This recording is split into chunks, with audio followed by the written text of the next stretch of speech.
խնդրեմ ներկայացնեք, թե ինչ իրավիճակ է Գյումրիում, ինչ են ուզում անել եւ ինչով է, այսպես ասած, մանդատագողությունը տեղի ունենալու։ Ողջուն ենք, մեզ երևի էսպայն դիտողներին, երկու բառով ասեմ, ինչի ենք ասել, երևի մի քիչ անգամ գնանք օպերատորներում։ Ինչի ենք ասել առավոտ բարի լույսով Գյումրի, հետևյալ խնդիրն է առաջացել։ Գիտենք, որ տեղի ունեցան ընտրություններ, ձևավորվել է ավականին, ընտրել են քաղաքապետ ու կարծես թե սկսել էր աշխատել, բայց ինչպես այն ամենավատ կանխատեսումները կար, հաստատվում են, որ իշխանությունը փորձում է գտնել կամ գտել է ինչ-որ եղանակներ, կամաց սկսելու խարխլել այն իրավիճակը, որը ունենք գյումրեցիների ընտրության արդյունքում, այն պատկերը քաղաքական, որը ունենք, ինչի մասին է խոսքը։ Ապրիլի 21-ին մեր քաղաքը խմբակցությունից Մարտուն Գրիգորյանի գլխավորությամբ դաշինքներ, հետագայում դարավ խմբակցություն, ձևավորվեց 6 հոգանոց թիմ։ Հիմա այդ թիմից մի հոգի Կարենը Հրայրի Բադալյան ամսի 21-ին ապրիլի դիում էր գրել, որ աշխատանքային հանգամանքներով պայմանավորված այլ աշխատանքի անցնելու կապակցությամբ հնարավոր չի համարում իր պաշտոնավարումը որպես ավականու անդամ եւ հրաժարականի դիմում է ներկայացրել։ Օրենքով սահմանված կարգով համայնքի ղեկավարը մյուս օրը հենց կարծես ապրիլի 22-ին արձանագրություն է կազմել լիազորությունների դադարման վերաբերյալ։ Տվյալ իրավարաբերությունները տեղական ինքնակառավարման մասին օրենքն է կարգավորում։ Տվյալ օրենքի 70-րդ հոդվածը հիմա հաջորդ քայլը դրա ինչ պետք է լինի, համայնքի ղեկավարը ուղարկում է արձանագրությունը ընտրատարածքային ընտրական հանձնաժողով, որն էլ իր հերթին ոչ թե որոշում է դադարում է կամ չի դադարում, այլ արձանագրում է, արձանագրություն է կազմում, որ այս մարդու լիազորությունները դադարել են ավականու, ըստ էության ֆիքսում է թափուր լինելը, որից հետո արդեն ըստ հաջորդականության մյուս համարը ավականու պետք է դառնա, ըստ ցուցակի պետք է դառնա ավականի։ Բայց մեր մոտ ինչա տեղի ունեցել, մեր մոտ տեղի ունեցել այն, որ ժամկետները մեր հաշվարկով գոնե անցել են, ընտրատարածքային ընտրական հանձնաժողովը Ինչի ժամկետներ են ներողություն։ Կա 7 օրյա ժամկետ, համայնքի ղեկավարից հենց ստացավ գրությունը, ընտրատարածքային ընտրական հանձնաժողովի ղեկավարը պետք է իր արձանագրությունը կազմի ու տրամադրի, որ լիազորությունը դադարել է։ Հիմա այդ ֆունկցիան չի անում։ Մինչև այսօր գոնե չի արել, իսկ այդ 7 օրյա ժամկետը մեր հաշվարկով աշխատանքային օրերի ժամկետը անցել են եւ մենք ունենք նաեւ տեղեկատվություն, չնայած այդ տեղեկատվությունը բաց հրապարակային է, որ Կարեն Բադալյանը դիմել է դատարան ցանկանալով անվավեր ճանաչել քաղաքապետի արձանագրությունը։ Ես բաց թողեցի նաեւ այն հանգամանքը, որ ընդամենը 2 օր հետո իր առաջի դիմումից Կարենը Բադալյան բոլորին անհայտ հանգամանքներում նորից դիմում է գրել, որ խնդրում եմ միտքը նրանում է, որ խնդրում եմ անտեսել իմ դիմումը, ցանկանում եմ շարունակել պաշտոնավարել եւ ցանկանում եմ նաեւ դուրս գալ մեր քաղաքը խմբակցությունից։ Հասկանալի է, որ այստեղ միջամտություն է տեղի ունեցել։ Այսինքն ճնշել են ԿՊ-ից իշխանությունները փորձում են մեկ մանդատ գողանալով իդեմս Կարեն Բադալյանի իրենց դիրքերը ուժեղացնել, որ հետո նաև կարողանան երկրորդ, երրորդ մարդկանց գողանալ իրենց կողմը քաշել, ճիշտ ենք հասկանում։ Վստահաբար անձի կամքի վրա ազդեցություն է եղել եւ այս առումով նաև կարելի է բռնություն էսի համարել, որովհետեւ այդպես չի լինում։ Անձը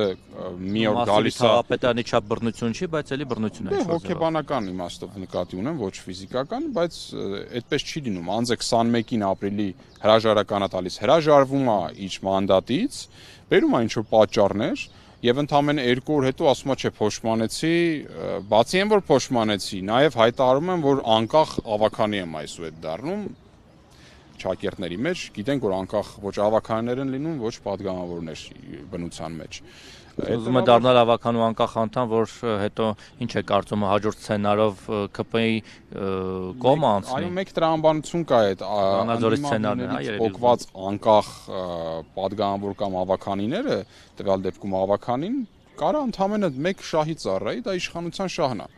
Հասկանալի է, որ այստեղ չգիտենք դեռևս մանրամասները ինչ պատճառներով, բայց դե յուրաքանչյուր մարդ հազար ու մի անձնական, ոչ անձնական խնդիրներ կարող ունենա, կարող է լինել ուժեղ, հոգեբանորեն կարող է ունենալ այլ թուլություններ, որոնց վրա ներգործելով այս միջամտությունը արվում է։ Այս միջամտությունը ըստ էության փորձա խեղելու, փոխելու Գյումրիում ձևավորված քվեի, Գյումրեցու քվեի արդյունքում ձևավորված քաղաքական պատկերը։ Հիմա մենք այստեղ ենք, որպեսզի մեր մասով մեր գործը անենք, այսինքն պայքարենք, որ դա այդպես չլինի, իսկ նաև արձանագրենք, որ բոլորը Գյումրիում կլինի, Երևանում կլինի, տեսնեն, թե ոնց է աշխատում անկախ մարմինը, որը կոչված է անկախ լինելու, եւ առհասարակ տեղեկացնենք մարդկանց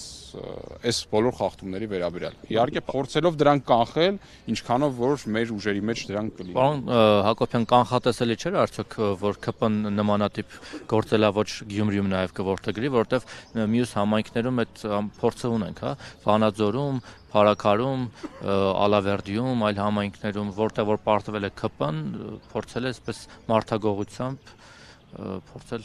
համայնքապետ փոխել։ Միանշանակ կանխատեսելի էր, կանխատեսելի է, ես չեմ բացառում, որ վաղը մյուս օր էլ ինչ-որ այլ ավականներ ձերբակալեն, կալանքի տանեն, քրական գործերով վախեցնեն, փորձեն այդ 5-6 կամ ավել մանդատների տարբերության հարցը լուծեն, այստեղ էլ գողանան իշխանությունը, ըստ էության գողանան, որովհետև չեն ստացել ժողովրդից այդ քվեն, բայց ամեն գնով իրանց համար գինը էական չի, փորձեն այդ պատկերը ժողովրդավարական խեղեն։ Մենք նաև տեղեկացրել ենք հա մեր ներքին կապերով այլ լրատվամիջոցների, որ հեսա շուտով երևի մոտավորապես 10-15 րոպեից ամենաուշը լինելու ենք ընտրատարածքային ընտրական հանձնաժողովի 31-ն է թվով, եթե չեմ սխալվում, դիմաց, այնտեղ համ նույնպես խոսելու ենք տվյալ թեմայից եւ փորձելու ենք նաև տեղում արդեն պաշտոնյաների հետ, մասնավորապես այդ ընտրատարածքային հանձնաժողովի ղեկավարի հետ, այլ անդամների հետ հանձնաժողովի խոսենք, բացատրություն նրանցից պահանջենք, ստանանք, հասկանանք ինչ ենք անում մյուս քայլերի առումով։ Այդ մասով երևի թե այս պահին սահմանափակվենք եւ այո, այս կարող ենք ասել, որ արդեն արձանագրված է օրենքի խախտում ընդրական տեղում։ Մեր գոնե ունեցած տեղեկատվությամբ, այո, այս պահին արդեն ժամկետները լրացել են, քայլ չկա, կա լռություն ընտրատարածքային ընտրական հանձնաժողովից, ինչը ոչ մի լավ բանի մասին չի խոսում, մնացած պատկերի հետ համադրելով էլ կարանք ասենք, որ դա շատ մեծ հավանականությամբ իշխանության ծրագրած կենտրոնական ընտրականից տեղ է, կնորակ կարծում եք իրենց նաև ցուցումով է Վահագն Հովակիմյանի իմացությամբ կամ հանձնարարությամբ այս ամեն ինչը։ Եթե ինչ-որ մի հրաշքով չպարզվի, որ սա զուտ աշխատանքային անփութություն է, վստահաբար սա համակարգված է լինելու եւ դրանից վերև, այսինքն եւ իշխանություններ եւ արդեն կենտրոնական ընտրական եւ ընտրատարածքային։